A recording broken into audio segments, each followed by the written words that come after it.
Hey, what's up, y'all? This is Lewis Speaks 2024, and today I want to talk to you all about needing help. You know, we live in a generation now where it's a crime to need any help. You know, a lot of people are afraid to say that they need help because of how you're treated when you do need help. You are dismissed, you are disregarded, you are ignored, and you are treated as though you are invisible.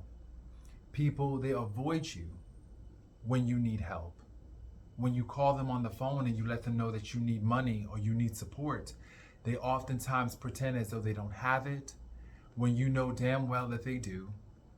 And it's like these days people want to save their money for what they want and try to act as though they don't really have anything to offer. And I get it. You know, people definitely are afraid of being taken advantage of. They are afraid of being exploited. They are afraid of having their kindness abused. And that does happen. There are people out here who are malignant narcissists. There are people out here who are borderline personality types who will definitely try to exploit the kindness and generosity of other people. But then there are people who have a genuine need and they need that support. And it's hard to differentiate and distinguish between the ones who are genuinely in need versus those who just want to see what they can get out of you. Because there are people who live to take advantage of other people. They wake up in the morning and they live to do people out of something. They have to do someone out of something in order for them to feel alive. And so it's really hard to differentiate between who is genuine and who is fake and insincere and simply a con artist. I know that as people get older, they get afraid because certain things no longer work in their bodies. Certain parts of them no longer function as they once did, and so they get afraid. I get that. And so they get very afraid to express a need. You know, I've seen this happen with older people in my family, how they will oftentimes project their needs onto other people. For example, they'll try to make you out to be the sick one or the problem child or the one in need. So that way they feel superior, so that way they feel in control. You know, because in order for you to express a need, in their mind, they see that as weakness, as a vulnerability, and they're not comfortable with vulnerability because of how they may have been treated in the past. Rather than them say, I need you for this or I need you for that, they rather make you out to be the sick one, make you out to be unhealthy, make you out to be the needy one. So that way they can, I guess, seem in control, and in some way, shape, or form, this allows them to get their needs met. You know, there are parents out there, you know, parents out there who are getting older and they get afraid because old age and getting older is synonymous with needing someone. You're going to need someone. You're going to need that support. You're going to need them to drive you to various appointments. You're going to need them to do grocery shopping. You're going to need them to clean the house. And a lot of people are not comfortable needing another person. That level of vulnerability that is required to express a need makes them feel extremely uncomfortable. And I get it, because when you need people, especially in this day and age, they oftentimes let you down.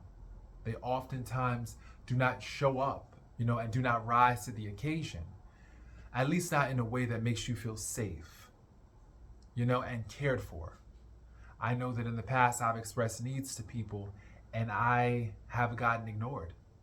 I've gotten overlooked. People don't pick up their phone, and it makes you feel like, okay, I see how it is. I'll do this myself. But that's traumatic. My definition of trauma is experiencing a crisis, experiencing a need, experiencing a difficult moment, and not having the support that you need in order to get through that difficult moment. And it's traumatic, and it makes you cold, and it makes you just recluse back into yourself because you feel like I'm the only one that I can rely on. It's just me and God. And so whenever I reach out to other people trying to express a need, I'm very reluctant. If you want to know the truth, I struggle with articulating my needs to other people. I know what I need, me personally. I know exactly what I need. But I won't tell other people because I realize that many times, based on experiences in the past, I have communicated that need and I've gotten ignored. And so it has not motivated me to really open up and share what I need. Instead, I'll just white knuckle it through.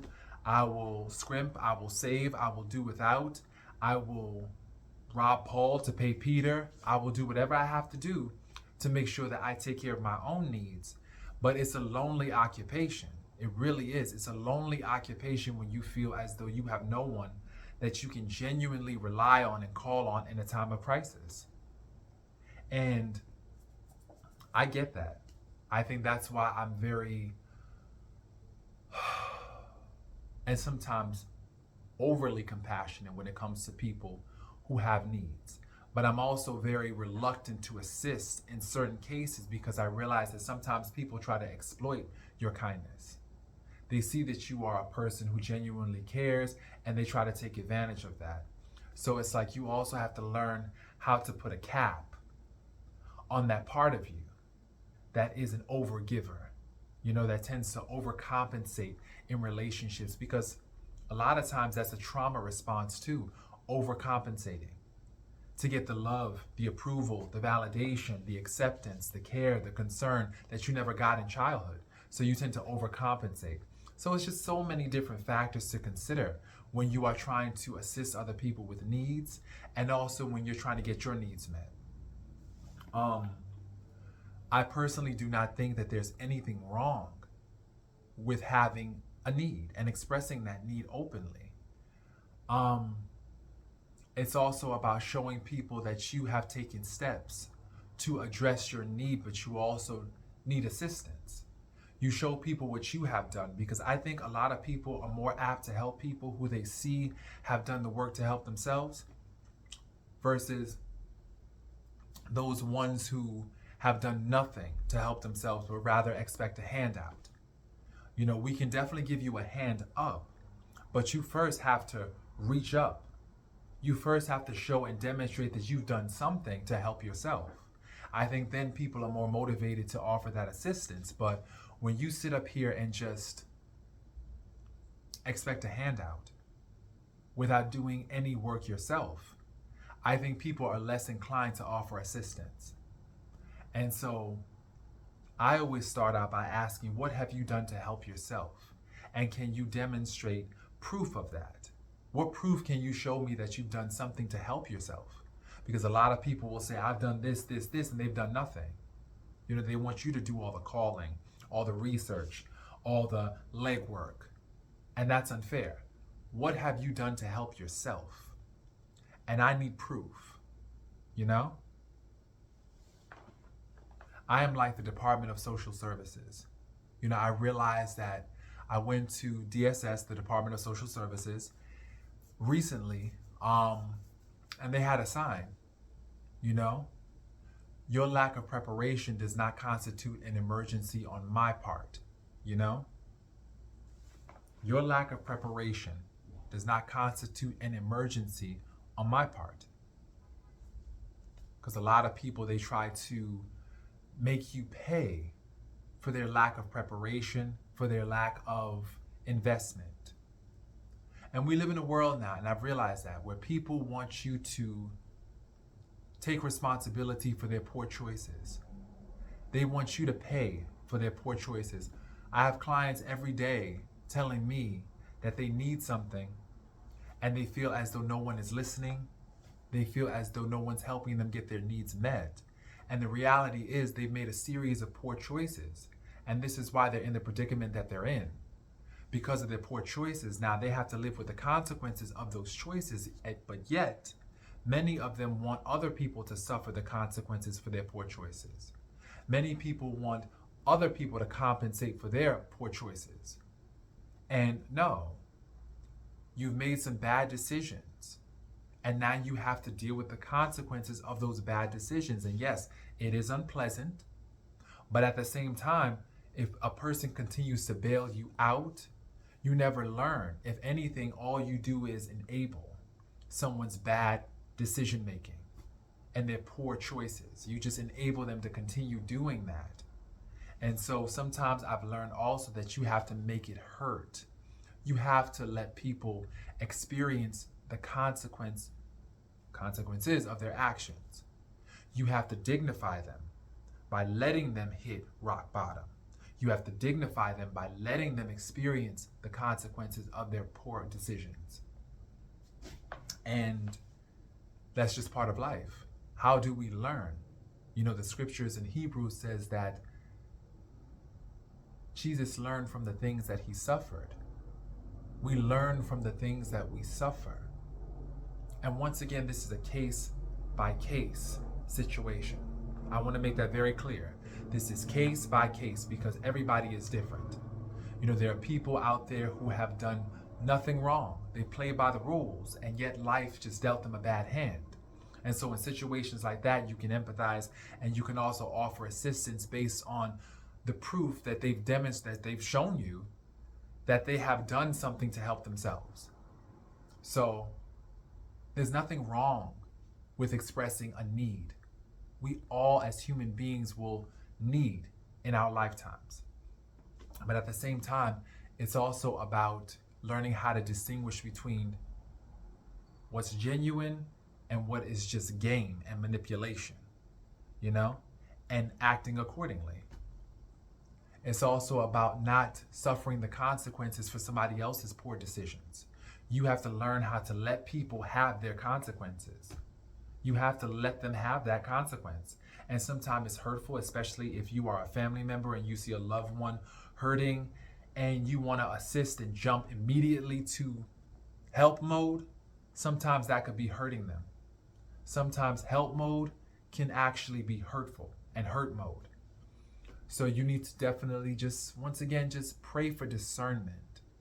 Pray for the ability to discern between people who are genuine versus people who are manipulative and people who are actually getting what they deserve.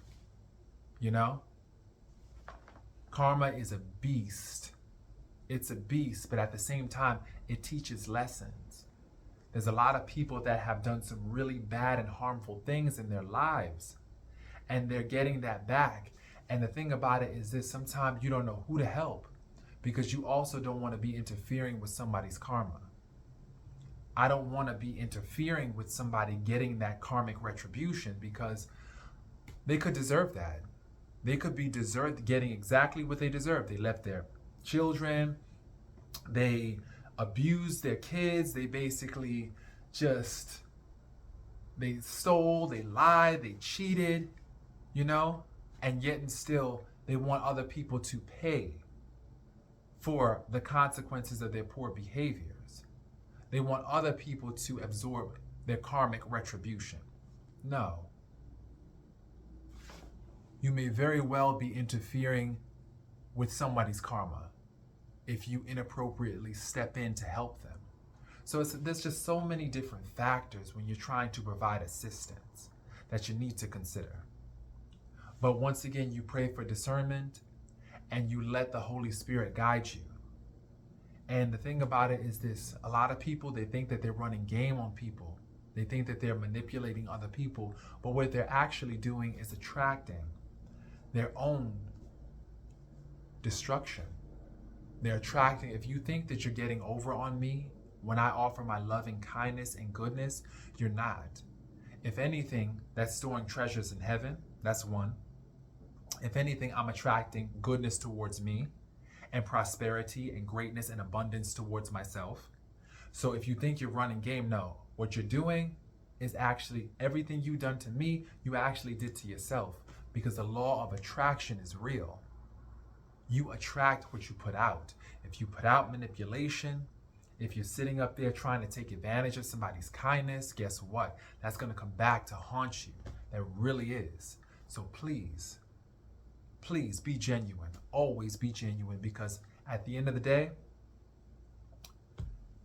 you will pay for everything that you have done, both good and bad. So once again, I want to definitely reiterate that it's okay to have needs. We all have needs. We all need something. But it's about also, I guess, working. It's about working to demonstrate that what you've done, you know, is good. You know, what you have done is in the service of your needs, showing other people. I definitely contributed. I did something to try to help myself, you know? And I guarantee you that the more you invest in yourself and people see that you've invested in trying to help yourself, they'll be motivated to help as well. They'll try to match your efforts, you know? I always say this: match or exceed what I bring to the table. Please, match or exceed what I bring to the table. If you cannot match or exceed what I bring to the table, well then I don't need you in my life, because it's about growth. It's about finding people who can deposit goodness in you, not a bunch of people that want to make a series of withdrawals. You know, you have to protect your energy, you have to protect your resources, because especially nowadays, people are desperate. There are so many scam callers out there making these scam calls trying to get people's life savings, you know? So you want to make sure that you are protecting yourself, you are guarding yourself, while also keeping your heart open. And that's the balancing act that's tough in this generation, because you want to keep your heart open, you want to love people, but there are some people who just don't respond to that kind of love. They are just so damaged that their ability to receive love, their ability to give love is just broken. So it's about praying for discernment and helping those who you feel deserve it, who deserve it. And the ones who deserve it are the ones who reciprocate it. The ones who deserve it are the ones who have helped themselves and have demonstrated what they've done to help themselves. Then you can match their efforts. It's about collaboration. It's about participation. It's about working together to help. So I hope this video was helpful. Definitely let me hear what you have to say in terms of some needs that you might have, or your experience with articulating your needs and how that went for you. All right, y'all. Peace.